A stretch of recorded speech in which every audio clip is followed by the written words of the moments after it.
ഇതൊക്കെ ഞാൻ അതിനൊക്കെ മറുപടി അറിയിക്കുന്ന കാര്യമാണ്. തിരഞ്ഞെടുപ്പിൽ തോറ്റാൽ തോറ്റതിന് യഥാർത്ഥ കാരണം കണ്ടുപിടിക്കണം. എന്തുകൊണ്ടാണ് തോറ്റത് അത് കണ്ടുപിടിക്കാതെ പല പാട്ട് എഴുതിയ കുട്ടികളെയൊക്കെ കണ്ടുപിടിച്ചിട്ട് കേസെടുക്കാൻ മെനക്കെട്ടാൽ ഇതൊക്കെ പ്ലാൻ ചെയ്ത് ഇവരുടെ എല്ലാ ശ്രമങ്ങളും വീണ്ടും വീണ്ടും കുഴിയിലേക്ക് വീഴുന്ന രീതിയിലാണ്. അത്രേ അക്കാര്യത്തിൽ എനിക്ക് പറയാനുള്ളൂ. ഒരു പാട്ടിൻ്റെ കാര്യം കൊണ്ട് ഒരു പാട്ട് കൊണ്ടാണ് ഇലക്ഷൻ ജയിക്കുന്നത്. സോണിയാഗാന്ധിയെക്കുറിച്ച്, നരേന്ദ്രമോദിയെക്കുറിച്ച്, അല്ലെങ്കിൽ പിണറായി വിജയനെക്കുറിച്ച് എന്തെല്ലാം പാട്ടുകൾ ആരൊക്കെ എഴുതിക്കൊണ്ടിരിക്കുന്നത്. ഇതിനകത്ത് ഞാൻ പറഞ്ഞല്ലോ, ഇതിനകത്ത് ആ രീതിയിൽ അതിനെ കാണുന്നതിന് പകരം അത് വേറെ രീതിയിൽ കാണുന്നത് എന്തിനാണ്? അതിലും വർഗീയത കാണുന്നതാണ് ഞാൻ മനസ്സിലാക്കുന്നത്. ഇപ്പം നിങ്ങളിപ്പോൾ ഇന്നലെ കണ്ടതല്ലേ, അവരുടെ വിലയിരുത്തൽ തന്നെ കണ്ടാൽ മനസ്സിലാക്കുമല്ലോ. ഭരണ പരാജയമല്ല, ഭരണത്തിൻ്റെ മേന്മയാണ് ഇത്രയും സീറ്റ് UDF കിട്ടിയെന്ന് അവർ കണ്ടുപിടിച്ചിരിക്കല്ലേ സംസ്ഥാന കമ്മിറ്റി കൂടിയിട്ട്. അല്ല, അതിനകത്ത് അവർ തമ്മിൽ തർക്കിച്ച് തീർക്കട്ടെ. അത് എന്തായാലും ഞങ്ങൾക്ക് ഇതിനകത്ത് കൃത്യമായിട്ടുള്ള നിലപാടുണ്ട്. ഞങ്ങളുടെ മീറ്റിംഗ് കൂടിയിട്ട് അത് തീരുമാനിക്കും. ആശ്ചര്യകരം എന്നേ എനിക്ക് പറയാൻ പറ്റുള്ളൂ. സിസ തോമസിനെ VC ആയിട്ട് വെച്ചപ്പോൾ നിങ്ങൾ കണ്ടതാണ്. കേരള യൂണിവേഴ്സിറ്റിയിലെ വിദ്യാർത്ഥികളെ ഭാവി പോലും അപകടത്തിലാക്കിക്കൊണ്ട് അവിടെ പരീക്ഷ പോലും നടത്താൻ പറ്റാത്ത സാഹചര്യമായിരുന്നു ദിവസങ്ങളോളം.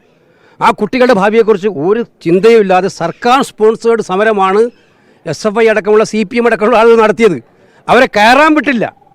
അവരെ യൂണിവേഴ്സിറ്റിയിലേക്ക് കയറാൻ വിടാത്ത കൊണ്ടുള്ള എന്തൊരാരോപണങ്ങളായിരുന്നു അന്നുണ്ടായിരുന്നത്. അന്ന് മുഖ്യമന്ത്രി നേരിട്ട് നയിച്ച പോരാട്ടമായിരുന്നു സിസ തോമസിനെതിരായിട്ട്. അതുപോലെ മിസ്റ്റർ ഗോപിനാഥൻ, രജത് ഗോപിനാഥൻ, അദ്ദേഹത്തെ വൈസ് ചാൻസലറാക്കിയതിനായിട്ട് ഗവർണർ അയച്ച കത്ത് മാധ്യമങ്ങൾക്ക് കിട്ടിയിട്ടുണ്ട്. ഗവർണറുടെ ഇപ്പോഴത്തെ ലോക് ഭവന, നേരത്തെ രാജ്ഭവനായിരുന്നു, അവിടെ നിന്ന് കൊടുത്തയച്ച നോട്ട് മാധ്യമങ്ങളുടെ മുന്നിലുണ്ടല്ലോ.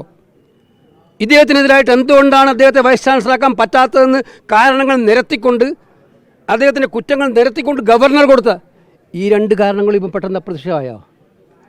ഗവർണർ ഇപ്പോൾ സാങ്കേതിക സർവകലാശാലയും ഡിജിറ്റൽ സർവകലാശാലയും വൈസ് ചാൻസലർമാർക്കെതിരായിട്ട് മുഖ്യമന്ത്രിയും ഗവർണറും കൊടുത്ത പരാതികൾ, ആരോപണങ്ങൾ എന്തുകൊണ്ട് ഇത് ആവിയായിപ്പോയി?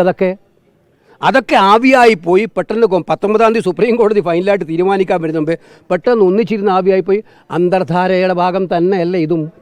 മുകളിൽ നിന്ന് ഡയറക്ഷൻ കിട്ടിയിട്ടുണ്ടാവുമല്ലേ ഇത് തീർക്കാൻ? ഇതെങ്ങനെ തീർക്കാൻ? സുപ്രീം കോടതിയുടെ മുമ്പിൽ വീണ്ടും പോകുന്നതിന് മുമ്പേ ഇത് ക്ലിയർ അല്ലേ? ഇത് ക്ലിയറാണ് അന്തർധാര. അപ്പോൾ മനസ്സിലാക്കേണ്ടത് ഇതിനകത്ത് ഒറ്റ കാര്യമുള്ളൂ, ജനങ്ങളെ അവർ വിഡ്ഢികളാക്കണം.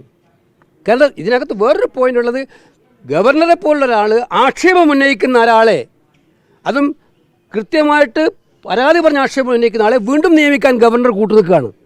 ലോകത്തെവിടെയായാലും ഏത് സമയത്തും 24 വാർത്തകളും ഓഗ്മെന്റഡ് റിയാലിറ്റി പാക്കേജുകളും എക്സ്പ്ലെയിനറുകളും വിശദമായി കാണാൻ ഞങ്ങളുടെ YouTube ചാനൽ നിങ്ങൾക്ക് സബ്സ്ക്രൈബ് ചെയ്യാം.